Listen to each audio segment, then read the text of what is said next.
Agora, 12h14, estamos de volta com o Em Dia e para falar de política, ele já está por aqui no estúdio. Paulo Roberto. Bruna, saudações tricolores. Depois de uma vitória bonita, viu? Viu, né? Com certeza. Eu sabia que você estava assistindo. Com certeza, e não perde não, Paulo. Seja muito bem-vindo, boa tarde. Futebol à parte, falemos sobre a política. O presidente Lula da Silva visitou ontem um trecho da rodovia Presidente Dutra, é a rodovia que liga São Paulo ao Rio de Janeiro, e falou que não quer ver o Brasil se transformando num cemitério de obras. Diz que as obras têm que ser iniciadas e concluídas. Separamos um trecho da fala presidencial. O Brasil, durante muito tempo, era conhecido como cemitério de obras paradas. Os mais velhos se lembram disso. Entra um governo, começa a fazer uma obra, sai o governo, entra outro, aquela obra é paralisada, o outro governo tenta fazer uma outra porque ele quer uma marca para ele, não consegue fazer, aí deixa, a obra fica parada e assim vai sucessivamente. O Brasil se transformou num país campeão de obras paradas. É por isso que em 2007, em fevereiro de 2007, eu lancei o primeiro programa de aceleração do crescimento, o PAC, para que a gente proibisse qualquer ministro do meu governo da época inventar uma nova obra. Eu tinha tomado posse no segundo mandato e eu queria concluir todos aqueles que eram os projetos determinados por nós. Então não havia mais tempo de ficar inventando ponte, inventando estrada, a gente tinha que fazer aquilo que estava no projeto. Ainda hoje é assim, talvez a assessoria não tenha dito ao senhor presidente, mas tem mais de 30 mil obras paradas no Brasil. Esse levantamento foi divulgado há pouco tempo. Em tudo que é estado, aqui mesmo na Paraíba tem várias e várias obras que foram iniciadas em outros governos, é verdade. Aí o que chega não dá continuidade. Tem ponte, pronta. Falta só fazer as cabeceiras por esse Brasil afora. Coisas do nosso Brasil de caboclo, de mãe preta e pai João. E os compromissos de Lula para hoje quais são? Aqui estão. Lula começou na cerimônia de assinatura do decreto presidencial instituindo, Bruno, o Programa Nacional de Proteção e Manejo Populacional e Ético de Cães e Gatos. É o projeto chamado Pro-Patinhas. Os animais terão RG agora. O gatinho vai ter sua identidade, o cachorrinho também, todo mundo identificado, né? Direitinho. Lula, nesse instante, está conversando com Luciana Santos e com Marina Silva, são ministras do seu governo. Depois do almoço, vai bater um papo com o doutor Marcos Rogério de Souza, que é o homem dos assuntos jurídicos. Em seguida, vai conversar com o pessoal do gabinete, que é o Oswaldo Malatesta, juntamente com o Marcos Marcola. E às 16 horas, Mauro Vieira, ministro das Relações Exteriores. Tem muito o que falar com o chanceler Mauro Vieira, sobretudo depois que Lula mandou um avião da FAB buscar a ex-primeira-dama do Peru lá em Lima. Mandou buscar. O avião foi, trouxe para Brasília. De Brasília, ela foi no avião de carreira para São Paulo e vai receber o status aí de asilada política ou de refugiada, não se sabe ainda. Essa ação do governo brasileiro é alvo de muitas críticas aqui dentro e lá fora também. Mas o presidente é Lula, quem manda é ele. Já diz o nosso colega Chico Alemão que manda quem pode, obedece quem tem juízo, vai se fazer o quê, não é? Verdade. A deputada por São Paulo é do PSOL de São Paulo, Érica Hilton, está tiririca da vida porque ela foi tirar um visto, juntamente com outras parlamentares, naquele intercâmbio que há entre parlamentares.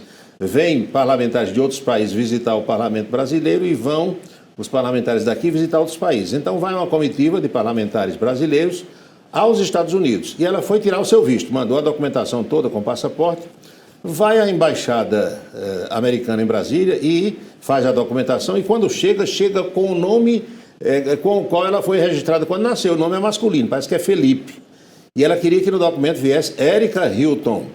A embaixada respondeu que não faz isso porque, de acordo com o novo presidente, Donald Trump, as ordens do governo americano, só existem 2 gêneros que são masculino e feminino. Quem nasceu homem é homem até morrer, segundo Donald Trump. E quem nasceu mulher também pode mudar de sexo 50 vezes que vai ser mulher.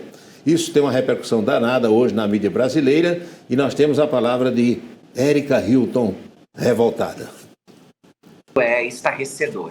é uma transfobia de Estado e, mais do que isso, um incidente diplomático, na minha análise, quando o governo americano acha que está autorizado a violar os meus direitos enquanto cidadã brasileira, o meu registro civil me reconhece enquanto mulher, os meus documentos me reconhecem enquanto mulher e, por uma concepção da mente do presidente dos Estados Unidos, a embaixada se sente autorizada a violar este meu direito. Isto é um incidente diplomático, sem sombra de dúvida nenhuma, uma violação dos direitos das pessoas trans, uma violação da jurisprudência do Brasil e uma interferência direta dos Estados Unidos nas nossas documentação. Então, assim, o governo Trump tem uma agenda de ataque à população trans e nós já sabemos disso.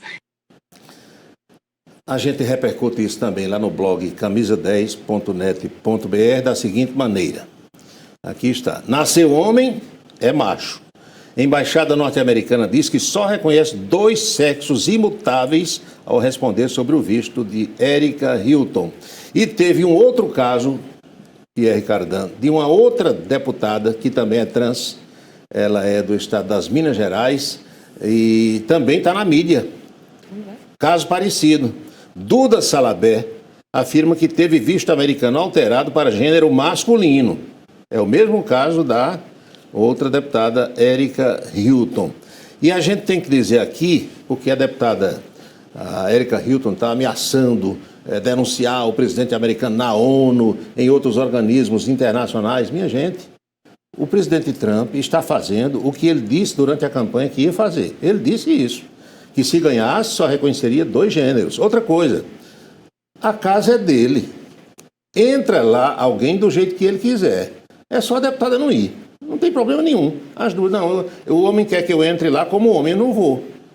Não tem problema. Agora, o presidente americano e o presidente de qualquer país não vai tomar uma decisão por causa de um parlamentar de uma outra nação. Isso não cabe na cabeça de ninguém. Isso é como você aí na sua casa, ou eu na minha, ou Bruna na dela, chega a dizer, aqui não entra ninguém de bermuda. Aí o sujeito chega de bermuda, não entra. Visto uma calça comprida que você entra. Então, elas só entram nos Estados Unidos se for como homem. Felipe e a outra parece que é Eduardo. Acabou a história, é só não ir. O mundo não se acaba por isso. Lá quem manda é ele, a gente tem que ter esse conceito. É o caso de Lula ter trazido a ex-primeira-dama do Peru. O presidente é ele quem decidiu. Pode chiar todo mundo de outros países, mas aqui a decisão foi de Lula, e daí? É o americano que vai mudar isso? É o peruano? É o homem da Guatemala, de El Salvador? Não é. Gilmar Mendes foi aos Estados Unidos. Gilmar Mendes dizem que pode ir 50 vezes, se quiser. Foi para Harvard. Harvard, aliás, tem 3 campos universitários. Eu lembro de um em Alliston, em Massachusetts. Tem um outro que eu não me recordo agora onde. Ele foi falar sobre Lava Jato. O que aconteceu com a Lava Jato aqui no Brasil. Temos um trecho da fala ministerial. Eu era da turma, sou da segunda turma, que julgava os processos da Lava Jato. E, inicialmente, votei com a maioria, ou até havia unanimidade, no sentido das providências que estavam sendo tomadas. Ainda quando o relator do processo era o ministro Teori Zavascki, que veio a falecer. Mas eu percebi, de uns tempos para frente, que havia exageros, que as pessoas só conseguiam libertação e nós estávamos mantendo as prisões preventivas. Eles estavam presos e só conseguia a libertação depois de fazerem delação. E eu comecei, então, a dizer que nós tínhamos um encontro marcado com as prisões de Curitiba. Toda a impressão, tudo aquilo que depois se revelou na chamada Vaza Jato e depois Operação Spoofing, parece que eu já sabia.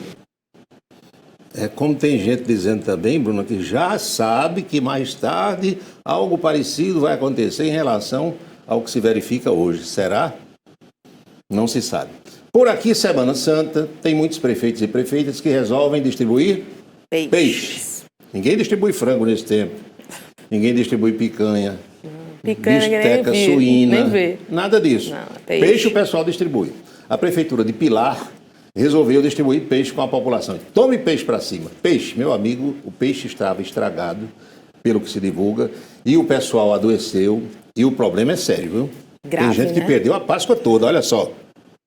Moradores da cidade de Pilar têm intoxicação alimentar após consumo do peixe distribuído pela prefeitura. Essa é uma situação bem séria, Paulo. Agora a gente tem que dizer o seguinte, eu acho que é uma prefeita, né? Uma senhora prefeita lá em Pilar. A prefeitura comprou, não sabia que o peixe estava estragado. Imagino eu que não sabia. Comprou. Eles divulgaram até uma nota, Paulo, falando, Isso, a gente trouxe pois ainda é. há pouco aqui, né? Dizendo que estava com tudo regularizado, comprou de fornecedor que mostrava que estava tudo ok. E várias prefeituras estão fazendo a mesma coisa, distribuindo peixe. Isso acontece todo ano. Aí o peixe veio estragado, a culpa não é da prefeitura. Tem que se analisar esse peixe, saber qual foi a causa, qual é o tipo de infecção, se o produto está estragado. Agora, o povo vai passar o tempo todo no trono, como a gente diz, né? E tem gente que fica em situação ainda pior, pior, né? Já há outras comorbidades, outras doenças, junta com essa aí. Complica. Infelizmente, eu prefiro uma. Já comprou seu peixinho, Paulo? Eu como carne comer? qualquer dia, como peixe qualquer época, não tem muito esse negócio eu comigo, como um não. peixinho, Semana Santa. Uma sardinhazinha, aquela latinha de sardinha, para mim, já resolveu. Negócio de comprar peixe caro, ovo de Páscoa por R$100 nesse tempo. Eu compro uma barra de chocolate por R$5, resolve o meu problema. Mastigo do mesmo jeito, o sabor é um só. Não tem diferença para mim, não. Por mim, esse povo não ganha dinheiro nesse tempo. Os governadores do Nordeste se reuniram ontem numa assembleia remota pela internet. E eles trataram dos detalhes de uma viagem que pretendem fazer ao Oriente Médio para divulgar as potencialidades de cada uma das unidades federativas aqui do Nordeste. Temos uma foto do governador João Azevedo, quando participava dessa assembleia remota. João Azevedo e governadores do Nordeste confirmam missão internacional do consórcio no Oriente Médio. E o que é que o pessoal vai fazer? Está aqui a explicação. O governador João Azevedo participou ontem de manhã de reunião virtual do Consórcio Nordeste, oportunidade em que os gestores trataram da missão internacional que vai ao Catar, Arábia Saudita e Emirados Árabes Unidos. Será realizada, Bruna, entre os dias 23 e 30 de maio, mês que vem, uma semana. A agenda tem o objetivo de atrair investimentos e de promover a expansão comercial e o fortalecimento diplomático da região Nordeste. Muito legal. Você tinha a opção aí, Catar, Arábia Saudita ou Emirados Árabes Unidos, gostaria de ir a algum, não? Com certeza. Sim? Lá a mulher não tem muita liberdade como por aqui, mas não. Mas é bom conhecer. Mas tá botar como é aquele, um véu, usa um véu, sai por ali, não tem problema não, tem? Não, e a gente vai bem acompanhada também, pois é, dá super certo, né, Paulo? Lá também mulher parece que não pode andar sozinha, não. Tem mas a gente vai bem acompanhada. Indo com o primeiro damo, está resolvido o problema, nada se discute. A nossa boca maldita de hoje vem também da lavra do ministro Gilmar Mendes, porque nessa palestra que ele fez lá na Universidade de Harvard, ele falou sobre Lava Jato e lá para as tantas ele disse que a Lava Jato, era uma organização criminosa, comandada por Sérgio Moro, tendo aqueles procuradores lá que tinham no comando o senhor Deltan Dallagnol. Olha só, boca maldita, ministro Gilmar Mendes chamando a Lava Jato de organização criminosa. Vamos ver. Uma vantagem da gente envelhecer lendo é que a gente acaba ganhando essa capacidade de adivinhar, não é? Então, eu acho que adivinhei. E fico muito orgulhoso de ter participado desse processo que você chamou de desmanche da Lava Jato, porque era uma organização criminosa. O que eles organizaram em Curitiba, lamentavelmente, era uma organização criminosa. Forte, hein? Forte. Você imagina um encontro mais tarde entre Gilmar Mendes e Sérgio Moro. Como é que Sérgio Moro vai dizer? Você me chamou de criminoso, ministro. Senador, foi uma menção carinhosa à sua pessoa. Olha que só. Carinho, né? Bruna, como amanhã eu não estarei por aqui com você, eu já quero dizer que teremos o ponto a ponto. Amanhã, mesmo sendo sexta-feira santa, teremos o ponto a ponto às 7h30 da noite, reprise no sábado ao 12h30. E o nosso entrevistado será o novo comandante da unidade do Exército Brasileiro em Campina Grande, o tenente-coronel Vicente de Paulo Campos Júnior, coronel Campos, que é o novo comandante do 31º Batalhão de Infantaria Motorizada. Muito jovem, inclusive, Paulo. 40 e poucos anos, um menino, como a gente chama. Não é? É isso, Bruna, boa Páscoa para você. Muito boa obrigada. Páscoa para você de casa. Está com dinheiro sobrando, pode comprar ovo de R$100, pode comprar essas coisas todas aí. Bacalhau de R$100 o quilo, 120, 70. Eu compro uma lata de sardinha, uma barra de chocolate, está resolvido o problema. Então já vi que na redação, Daiane, Lili, não vai ter barra de chocolate nem ovo de Páscoa de Paulo, não, viu? Obrigada, viu, Paulo? Boa Páscoa para você. Saúde. Tchau, tchau.